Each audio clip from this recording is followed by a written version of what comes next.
Muy buenos días, familia. Bienvenidos a este tu refrigerio de los martes por la mañana. Tu devocional, un nuevo amanecer. Familia, el día de hoy vamos a estar estudiando cómo un cristiano puede enfrentar las adversidades que se le presentan en el día a día. Y para eso te invito a que vayamos a la primera carta de Pedro en el capítulo 1, versículo 13 y leamos. Por tanto, ceñid los lomos de vuestro entendimiento, sed sobrios y esperar por completo en la gracia que se os traerá cuando Jesucristo sea manifestado. El apóstol Pedro nos ha presentado una gran cantidad de bendiciones espirituales desde el versículo 1 hasta el versículo 12 de este primer capítulo de esta carta de Pedro. Ahora, en esta siguiente parte, Pedro comenzará a mostrarnos cómo debemos responder ante estas verdades. La salvación que Dios nos ha dado requiere una respuesta de parte de nosotros. El Señor nos ha dado todo lo suficiente para poder enfrentar las adversidades. Ahora, es nuestro deber hacerlo con fe y santidad. Y para eso vamos a ver que nos dice Pedro que debemos de tener una vida con entendimiento. Y para eso vamos a descubrir el significado de ceñir los lomos. La expresión ceñir los lomos tiene que ver con algo que se hacía con la vestimenta en aquellos tiempos. Por eso es un poco extraña y difícil de entenderla para nosotros en estos días, porque nuestra vestimenta no es igual a la de ellos. En aquellos tiempos se usaba un vestido que cubría todo el cuerpo y arrastraba un poco por el suelo. Y eso hacía que cosas como caminar y correr fuesen un poco difícil de hacerlas. Las personas entonces necesitaban tomar sus vestidos y subirlos un poco para poder caminar o correr. A esa acción se le llamaba ceñir los lomos. Ceñir los lomos significa preparar tu vestimenta para poder caminar, emprender un viaje o correr. Ceñir los lomos significa prepararte para hacer algo. Cuando un judío o una persona de aquella época decía que debía ceñir sus lomos, quería decir más bien que debía prepararse para hacer algo importante. En Job, capítulo 38, versículo 3, por ejemplo, se usa esta expresión de esta manera. Ciñe ahora tus lomos como un hombre y yo te preguntaré y tú me instruirás. Aquí, Dios le manda a Job a preparar su corazón y su mente porque le iba a hacer unas preguntas. ¿Y cuál es el propósito de ceñir los lomos? Anteriormente las personas debían ceñir los lomos de su vestimenta, pero según Pedro nosotros debemos ceñir los lomos de nuestro entendimiento. Pero nuestro entendimiento, ¿para qué o de qué? En el contexto, Pedro acaba de hablar de las grandes verdades del Evangelio. Por eso el apóstol nos manda a preparar nuestro entendimiento del Evangelio. ¿Y para qué debemos preparar nuestro entendimiento? Según todo lo que prosigue es para que podamos vivir una vida cristiana en un mundo de sufrimientos y persecuciones. Es fácil dejarnos llevar por pensamientos errados mientras enfrentamos diferentes situaciones en nuestras vidas. Lo que dice Pedro es que nosotros debemos ser personas entendidas en la verdad de Dios. Debemos conocerla, entenderla y manejarla correctamente para que podamos aplicarlas en las diferentes situaciones en que nos encontremos o se nos presente. También debemos de tener una vida con control, nos dice Pedro en este pasaje. Y el significado de ser sobrios, vamos a ver qué significa. Ser sobrios es sinónimo de tener dominio propio. Una persona sobria es una persona que no es controlada ni por el vino, ni por el alcohol, ni alguna otra sustancia psicotrópica. Es una persona que es dueña de sí mismo, no se es controlada por ninguna otra cosa o persona. Cuando esto es aplicado al carácter, se refiere a una persona que no es llevada por nada ni por nadie, ni externa ni internamente.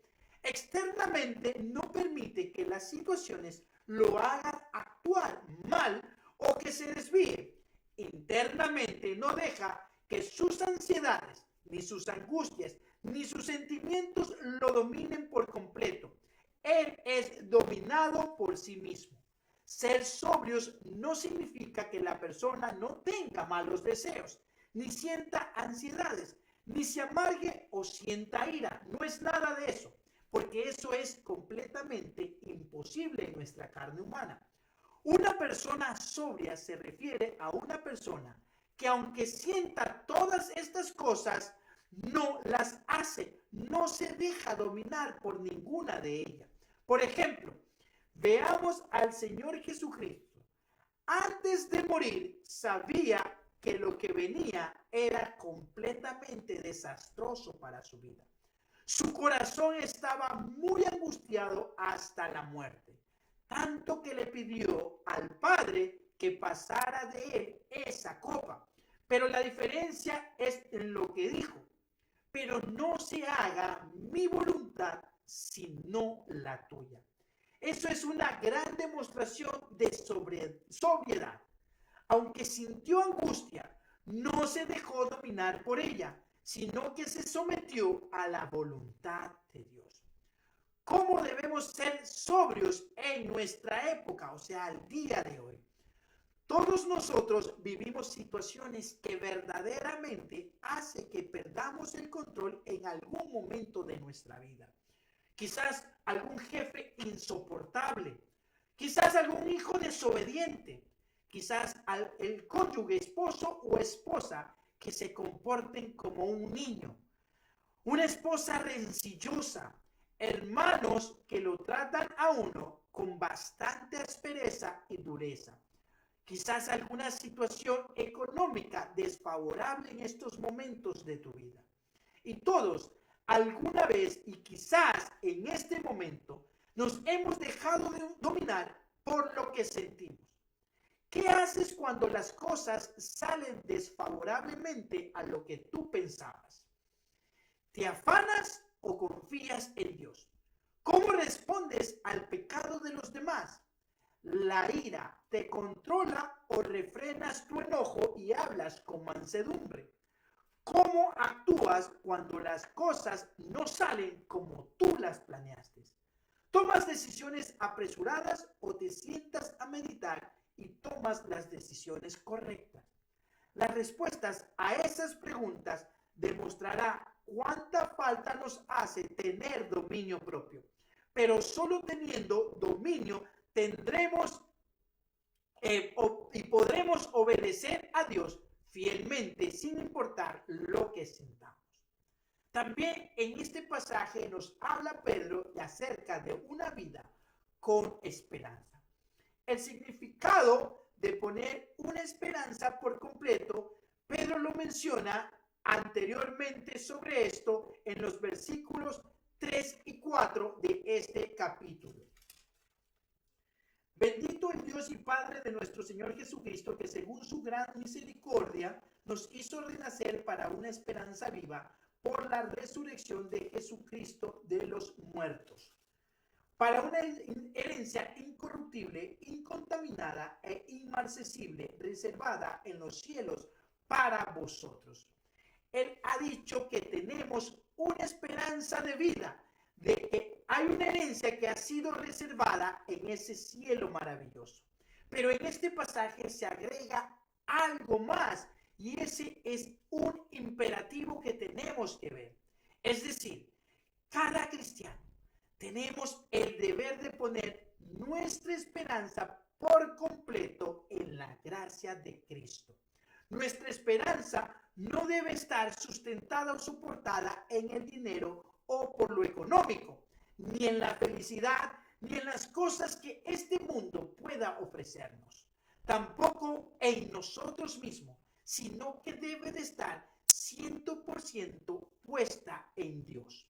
Además, el texto dice que debemos poner por completo nuestra esperanza. Es decir, no debemos descansar en dos cosas, ¿no? Y Y nuestro corazón no debe de estar dividido. Todo nuestro corazón debe descansar absolutamente en Cristo. Nuestra esperanza está en la gracia que se nos traerá, también nos dice este pasaje. El texto se refiere a que debemos poner nuestra esperanza en la gracia que se nos traerá cuando Jesucristo sea manifestado. Ya Pedro también ha hablado sobre eso en el versículo 4, como lo leímos anteriormente. Esa es la herencia incorruptible, incontaminada e inmarcesible que está reservada para nosotros en el cielo.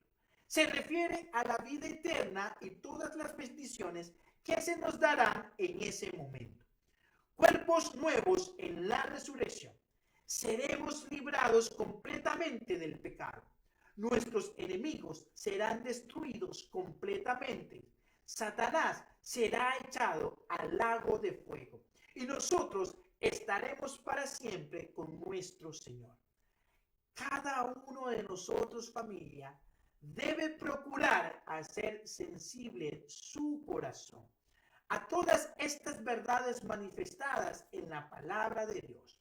Esto hace cuando activamente nosotros dejamos de pensar y de buscar tantas cosas en el mundo y comenzamos más bien a buscar las cosas eternas y celestiales. Esta es la manera de vivir como cristianos ante las adversidades. Cristo nos ha dado todo lo suficiente para sobreponernos ante tales situaciones. Sigamos solamente sus instrucciones, familia. Amén. Bueno, familia, te invitamos a que compartas este mensaje a través de tus páginas sociales. Y en este momento te invitamos a hacer nuestra oración final para que podamos juntos pedirles al Señor que sea Él en todo momento ayudándonos para que podamos enfrentar las situaciones difíciles que se nos presenten en la vida. Amado Padre, estamos aquí delante de ti, Señor, poniendo nuestro corazón. Dios de los cielos, gracias por este tiempo en el cual tú estás escuchando nuestra palabra, nuestra súplica, nuestra oración, Señor. Porque sabemos que estamos pasando tiempos difíciles, papá. Padre, que ante esta adversidad que se ha presentado en el mundo, Señor, nosotros podamos estar siempre fuertes, siempre, Señor, confiados en ti y en tu palabra. Que no dudemos en ningún momento, bendito Padre, a pesar de las situaciones difíciles que ya se han manifestado en algunos de nosotros. Dios de los cielos, sabemos que hay muchas cosas más que vamos a tener que enfrentar. Pero gracias a tu palabra, papá, podemos saber, entender, comprender que solamente tú tienes el control de todas las cosas. Y que cuando nosotros depositamos nuestra confianza entera en ti, tú eres el que actúa, tú eres el que liberas y desata bendiciones sobre nosotros, Señor, cuidando siempre de nuestra vida y de nuestro corazón. Gracias por este tiempo, Señor.